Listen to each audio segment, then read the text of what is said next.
The Magic Mouse 2 Space Gray. It's here. The Magic Mouse number 2 in Space Gray. It is here. We're gonna unbox it in 7 minutes or less. Let's do it. Cool thing about Apple, their boxing, their packaging is always on point. You're paying a premium for premium equipment and you're getting a premium box. You're getting premium all the way around. I really do like that about them. Yes, you do pay a little bit more money, but you are definitely getting a premium product when you go with something like this. In the first generation, a lot of folks were angry that you had to charge it from the bottom. In the second generation, it still works the exact same way, but I look at it this way. If you're gonna have something like this and you are gonna use it for your daily driver, it doesn't hurt. I mean, at the same time that you charge your cell phone at night,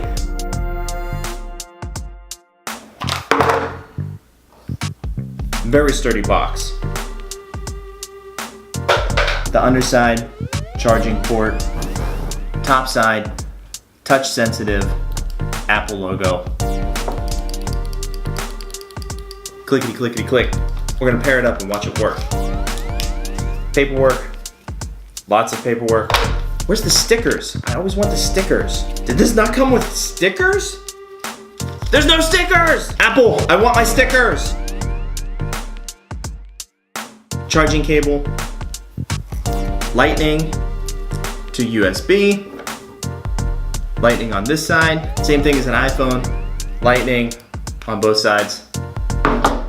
Flick it on, button right here, and pair it up. To pair it, we have to plug it into the computer. USB-C automatically pairs. Yay, it works. I think it looks perfect with the gold MacBook and the space gray with the black lettering there.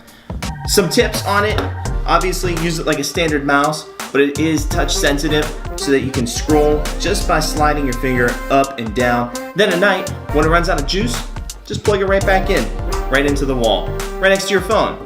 Couldn't be any easier. Thank you, Apple. I love it in space gray. I definitely needed a new mouse for the computer. That was me unboxing the Apple Magic Mouse 2 in 7 minutes or less. If you like this video, give me a thumbs up. Hit that subscribe button below and be sure to tune in next time with that little bell icon for every time that I post new content. We'll see you next time.